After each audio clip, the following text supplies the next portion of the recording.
Hey everyone, it's your host, Trevor Davis, once again with the Morning Beer podcast. I'm doing a real quick video. I'm talking about the New York Mets today. This is one of my probably the one thing in my life that since I was born that I followed, and this is the New York Mets. My father was a Mets fan, and he had me watching this since I was like 3 or 4 maybe.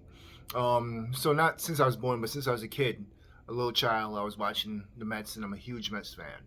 So pretty much today's video is about Trevor May signing with the Mets. I'm going to do every time it's hot stove season, so every time the Mets make a trade or a signing that's of significance, I'm probably going to do a video on it. Along with Trevor May signing, I'm going to talk about what I feel are some things the Mets should do. I'm going to keep this real quick, try to keep under 10 minutes if possible. That's my dog in the background, and he's playing with his toy, and he wants me to play right now while I'm doing this video. So anyway, New York Mets signed Trevor May to 2 years, $15 million contract to be probably their setup man or their seventh inning man behind Diaz and potentially Lugo, or if not, could be Familia. Depending on how Familia comes back this season, as far as this is last year, so you might have a bounce back season with the New York Mets. So Trevor May could be that. He's a strikeout artist, averaged about 14.3 strikeouts per 9 innings this year, which is pretty big. It's really good. You'll have him and Diaz just throwing smoke out the bullpen back to back. That's awesome. If you want to include Lugo with that, with his spin rate, it plays well in the playoffs. If we make it there, it plays well in the season also too. As far as Lugo could potentially be a fifth starter for us. I wouldn't mind that, but I think to me, if we get more depth in the bullpen, I think Lugo plays a lot better in the bullpen as either a setup man or somebody that could do a little bit of long relief where it's 2 to 3 innings if necessary. Hopefully, with our pitching staff this year, that's not the case where he needs to be long relief consistently like he was the past few years. So pretty much what I predict or what I wish the Mets would do along with this signing is also sign Brad Hand. They had interest in him before, prior to Steve Cohen taking over as the principal owner of the team. Alderson noted that he would have signed him once he was, or try to claim him off waivers once he was released by Cleveland, if already ownership was in place, but it wasn't, so we missed out on that boat that time when he was on waivers for a certain amount of time. So now we would just have to outright sign him. If we could give him he was supposed to get 1 year in arbitration, 1 year, 10 million when he was non-tendered, released. He's supposed to get 110. If we could give him maybe multiple years, maybe 2 to 3, he led the AL period in saves, and he was also All-Star prior to that with San Diego at one point. This is a left-handed pitcher that we could put in the bullpen that we need because we're very right-hand heavy. The only left-hander we have is Shreve. So if we put Hand in there as either a closer or a setup man. I prefer him as a setup man because you just have to give Diaz that closer position. I don't feel comfortable with him as a setup man. I think he's needs to know that he's the alpha and he needs to go out there and act like one. You put Hand with May and Diaz, Lugo, Familia, Betances, Brack, Shreve, whoever else. If we keep Gazelman, if we keep Mats or whatever like that, we have a really deep, good bullpen. And as you see, bullpens play well in the playoffs. We knew that since 2015 when we lost to KC and their bullpen just shut us down. Now, as far as the rest of the pitching staff and the starting pitching, right now we have 3 spots already taken with DeGrom, Peterson, and also Stroman. Syndergaard is promised one more when he comes back, sometimes between June and July, around the All-Star break. But of course, we want to give him some time to get back in and mesh back in correctly. So we want some depth there. So I have 2 options I want to sign for the starting pitching staff. Trevor Bauer is great, but for some reason I just don't see him signing with us. I think he's going to go closer to California and be closer to home for some reason. I think the Angels are probably going to be the team that's going to end up signing him in the long run. So just like Trevor May signed with us and he was a disciple of Jeremy Hefner, and had a great season under Jeremy Hefner in 2019 and 2018 prior to that. I like Mr. Jake Orizzi, and he's probably the next tier below Bauer on the free agency list for starting pitchers. I like Mr. Odorizzi to be our third or fourth starter when Syndergaard comes back. Right now, he could slide in as the third behind Stroman and DeGrom. And remember, he had an ace-like season for, and he was their ace for Minnesota Twins that won about over 90 plus games. I think about 96, maybe 100 games. I think they won that year in 19 with Hefner. So if you could bring Odorizzi back, he didn't have Hefner last year and regressed a little bit. And of course, he had some injuries that was non-arm related, so that's a good thing. If you could have him once again reunite with Mr. Hefner, this would be awesome to hopefully, as a third or fourth starter with less pressure on him, he could translate into a good pitcher that could win us potentially 15 games with this offense I'm about to talk to you about. So now, before I get to the offense too, as far as depth to the pitching staff, I would like to sign either a Gonzalez or, because we didn't get Bauer, now we're not going to have two Cy Young Award winners on the pitching staff. But if you sign this guy, we will have two Cy Young Award winners that won multiple Cy Youngs. And that would be, if you could have DeGrom, who has two. If you could sign Corey Kluber, maybe make him your fifth starter. Him and DeGrom, I think they went to Stetson, and they have multiple Cy Youngs. It'll be I'll be content with Kluber in the back of the bullpen, back of the pitching staff, starting pitching staff, if he can stay healthy. And I would like to bring him to the National League and use him as insurance. So if we could sign Odorizzi to be third or fourth, and then Kluber with that, along with Hand in the bullpen to go with May, I'm okay with that as far as pitching staff. Now let's go to the offense. All right, we saved some money on not signing Bauer. We put our money into the bullpen heavily, and we put a little bit of change into starting pitching. Let's go to catcher. That's a need. Catcher and center field are our biggest needs. Now, as far as catcher, I'm a fan of Rillamutu, but I'm not really interested in a person that don't want to be here as much as just being here for money.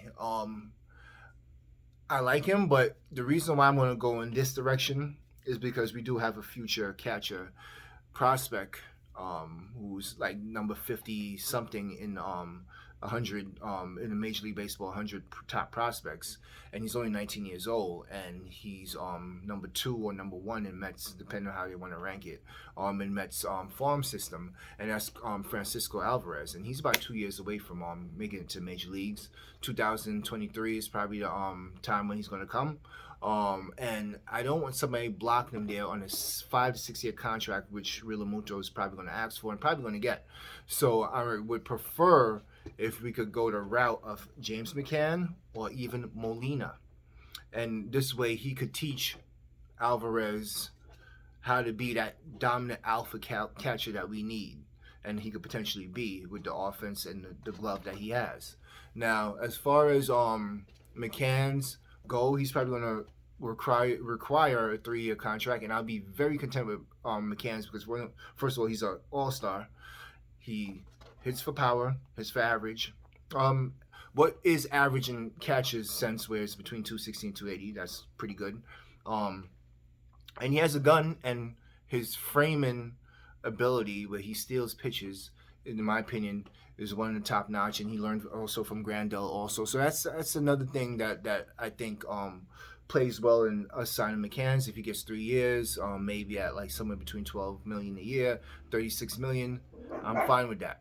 And that's my dog right there, making his presence known. If not, I also like Molina either on a 1 year or 2 year contract, maybe a 1 year with an option for a second, and have his leadership this year and maybe next year, and then also have him mentoring Alvarez down in the minor leagues. I'll be content with that, and this way we get him off playing against us. Hey. My bad. So anyway, he's gonna just, bro, come here. Hey, shut up, bro. All right, thanks. Welcome back. All right, so back to the Mets. So anyway, we got we'll have the catcher situation solidified. Now moving on to our second need, which is Springer. Let's center field actually, but I let the cat out the bag. Springer's who I want at center field for multiple reasons. He's a northeasterner. He's from Connecticut, plays close to home. Boston I know is in play, and also Toronto's in play for him. Also with that, he's a pure center fielder, which we haven't had in a while. Plays good defense, and he could translate into a corner slot in the future at the back end of his contract. Easily could go to left field once Nemo probably leaves 2 years from now as a free agent. With Springer, he also plays well in the playoffs. A big bat, he can either lead off or he can play in the middle of the lineup if you want. And the key thing about this is that he's right-handed. We're so lefty dominant with Conforto, Smith, all these other McNeil, all these other left-handers. It'll be great to get two right-handers in there in Springer and McCann's, or be it Molina. The catcher part is going to play in the bottom of the lineup, where Springer's either going to be at the top or in the middle of the lineup. So sign Springer, sign McCann's or Molina for defense and offense, and then now we're set as far as the lineup, but I think we could tinker a little bit more with it. Now, I know Lindor was a big trade that's being talked about a lot. I don't feel we need that. I feel that's a luxury. I feel next year's shortstop class is enormous, and we could either sign a shortstop next year if need be, if Jimenez or Rosario don't play out. But we do have a logjam at shortstop, so we can trade from strength. So we have Rosario, who I prefer giving up for Jimenez, and probably has a little bit more upside than Jimenez, where he has more of a ceiling, where Jimenez is pretty much where you expect him to be. Instead of looking at shortstop, I feel we could trade for one of these two third basemen that's available. Now, Bryant or Arenado, as far as Bryant, 1 year rental, possibly he's going to leave after if we don't re-sign him. But I also feel he's pretty much on the decline.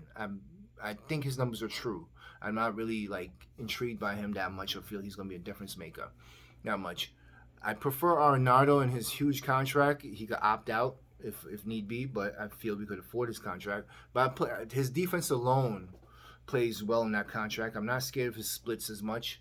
You put him in the middle of the lineup where he's protected by Conforto or Alfonso and such. And if he wants to opt out, that's fine. We don't have to pay as much as they would expect if we eat a lot of money. So I feel if you give him Rosario and maybe another player, maybe Davis, that plays well enough that we could get Mr. Arenado here in New York. In my opinion, I don't feel we gave up too much if we get the production that we normally get out of Arenado. Now, if we gave up this package for Lindor on a 1 year rental and probably give him an extension, we have no third baseman. We'll probably have to move Jimenez there, and he's not a true third baseman. I feel at least we still have our key players where they need to be. In Arenado at third, Jimenez at short, seconds McNeil at his true position, Alfonso, or hopefully a DH is in play, Smith there, Alfonso at DH, catches either McCann's or Molina, and our outfield's going to play with Nemo left, Springer in center, Conforto at right field. That's the offense. That's the pitching staff, starting and reliever, and my bench will play by itself with Nito, Luis Garame, whoever else we decide to resign or put there, Maxwell Smith as far as the outfielder, that will play well, and I think that will be the depth that they're looking to obtain. So I'm gonna keep it short and simple. I feel these are the moves that the Mets should make. I'm happy about Trevor May signing. I hope he makes some more signings to go with it. And my dog made his YouTube debut, I guess. So I'm Devereaux Davis, and thanks for paying attention and listening. Like, subscribe, and share, and pass this on to other people. All right, peace.